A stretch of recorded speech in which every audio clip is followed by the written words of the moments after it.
तो दोस्तों, क्या आप भी सोया चंक्स को इस्तेमाल करते हो अपने डाइट में सो दैट प्रोटीन रिक्वायरमेंट पूरी हो जाए, या फिर आपका बजट बहुत कम है और सोया चंक्स सस्ता मिलता है इसलिए आपने डाइट में ऐड कर रखा है। लेकिन बहुत सारे लोग आपको बोलते होंगे कि मत खाओ यार, इससे मैन बूब्स होता है, या फिर कहीं ना कहीं इसमें एंटी न्यूट्रिएंट्स होता है, इसकी बायो अवेलेबिलिटी कम होती है, इसमें आपका जो एंटी न्यूट्रिएंट्स होता है वो ज़्यादा होता है, डाइजेस्ट नहीं होगा। ऐसा आप बहुत सारा आपने वीडियो भी देखा होगा, लोग भी आपको कहते होंगे। ठीक है, मैं कुछ हद तक एग्री करता हूँ, लेकिन मेरे भाई इसको ठीक भी किया जा सकता है। जस्ट मैंने इसके ऊपर एक रील शूट किया, मैं सोचा क्यों ना आप लोगों के साथ डिटेल में ये सारी चीज़ें डिस्कस करूं कि कैसे आप इसको कंप्लीट फूड बना सकते हो और आप अपने डाइट में ऐड करके पैसा बचाकर अपना प्रोटीन रिक्वायरमेंट भी पूरा कर सकते हो। मैं करेंटली सोया चंक्स इस्तेमाल करना स्टार्ट कर चुका हूँ, और जो चीज़ें मैं फॉलो करता हूँ, जो भी रिसर्च स्टडी है, सारी चीज़ों को देख कर मैंने रील भी बनाई है, और अभी ये वीडियो में वो सारी चीज़ें शेयर करूँगा। डेयरी प्रोडक्ट्स मैं यूज कर रहा हूँ, देखो कितना ज़्यादा एक्ने स्टार्ट हो गया है। 200 से 300 ग्राम मैं पनीर डेली खा रहा था, 2-3 स्कूप वे प्रोटीन ले रहा था, तो अभी लीन गेनिंग पे था, तो ये दिक्कत आ रही थी मेरे को। तो मैं नहीं चाहता हूँ कि भाई स्किन में एक्ने वगैरह हो, तो डेयरी प्रोडक्ट्स में ऐसा ज़्यादातर होता है, बट सोए के साथ ऐसा नहीं है, इसलिए मैंने अपने डाइट में उसको ऐड किया। मैं चाहूँगा आप लोग भी वो जानो कैसे सारी चीज़ें करना है। देखो, लोग कहते हैं सोया चंक्स खाते हो इसमें एंटी न्यूट्रिएंट्स होता है, इसकी बायोअवेलेबिलिटी कम होती है, इसमें एमिनो प्रोफाइल इनकम्प्लीट होता है। उनका कहना है कि मेथियोनाइन इसमें नहीं होता, ऐसा वो कहते हैं। ठीक है सारे लोग, चलो मैं सारी चीज़ों का हल देता हूँ, शॉर्ट एंड क्रिस्प होगा वीडियो, रॉ होगा। एंटी न्यूट्रिएंट्स को कम करना है तो 3 तरीके मैं आपको बताता हूँ, और तीनों फॉलो करना है। सबसे पहले करना है, रात में आपको सोक कर लेना है। सोक करने का मतलब समझ रहे हो क्या होता है? रात में भिगो के डाल दो पानी में, जितना सोया चिंक्स है पहले खाना है उसको नाप लो, 50 ग्राम 100 ग्राम जितना खाना है उसको पानी में डुबाकर रात भर छोड़ दो। ठीक है, सुबह उठना है, उसके बाद आपको क्या करना है, वो पानी को फेंक देना है, उसमें नया पानी डालना है। अब देखो, ये सारी चीज़ें डेप्थ में रील में तो बता नहीं सकता हूँ, इसलिए यहाँ बता रहा हूँ। उस पानी को फेंक देना है, उसके बाद नया फ्रेश पानी डालना है, उसको गैस या स्टोव पे चढ़ाओ, उसके बाद उसको बॉयल करो। बॉयल करना है 5 से 6 मिनट, कर लोगे।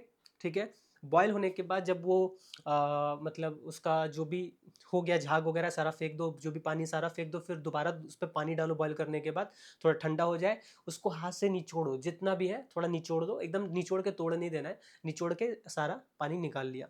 ये हो गया जी फर्स्ट प्रोसेस, ये हो गया सेकंड प्रोसेस, क्लियर है। एंड लास्ट प्रोसेस जो है आपका थर्ड प्रोसेस, वो है जी कुकिंग।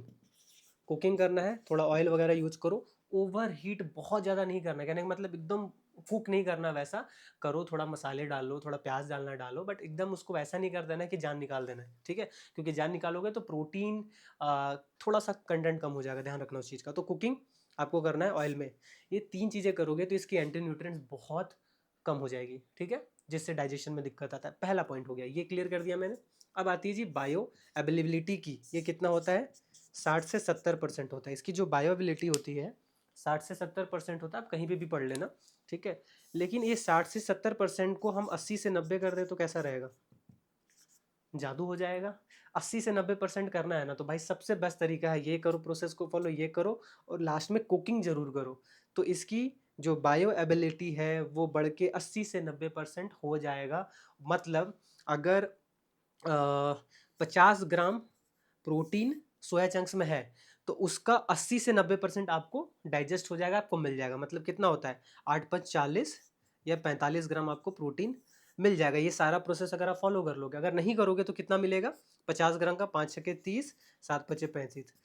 50 ग्राम में से आपको 30 से 35 ग्राम पहले मिलता, और जो प्रोसेस मैंने बताया उससे 40 से 45 ग्राम बढ़ जाएगा। मतलब ऑलमोस्ट 60 से 20 से 30% आपकी प्रोटीन एब्जॉर्प्शन बढ़ जाएगी, ये सारा प्रोसेस फॉलो करने के बाद। है ना मज़ेदार? कर सकते हो भाई।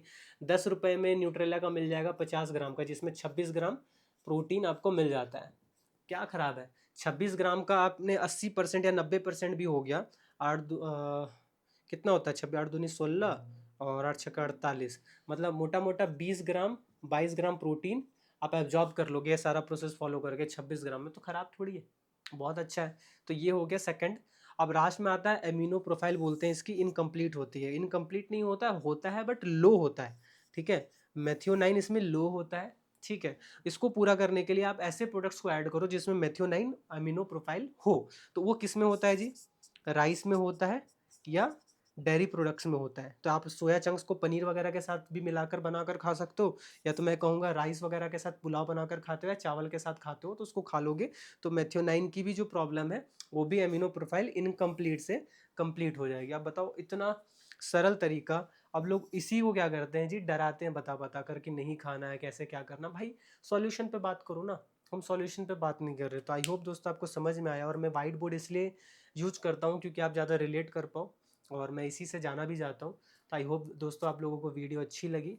किसी और टॉपिक पे वीडियो चाहिए कमेंट में बता देना। मेरा इंस्टाग्राम है मनीष एनएक्सटी, वहाँ पे आप मेरे को फॉलो कर सकते हो, सपोर्ट दिखाओ वहाँ पे भी। वहाँ पे मैं शॉर्ट में रील्स वगैरह डालता हूँ। अगर आपके पास 7 8 10 मिनट नहीं होता देखने का तो वहाँ पे भी देख लिया करो। मैं इसी टॉपिक्स को वहाँ पे भी डिलीवर करता रहता हूँ शॉर्ट में। जिस टॉपिक पे नहीं समझ में आए उसका लॉन्ग वीडियो देख लिया करो, ठीक है। तो ये है, बाकी ठीक है, फिर मिलते हैं किसी और वीडियो में। तब तक के लिए बाय बाय, टेक केयर।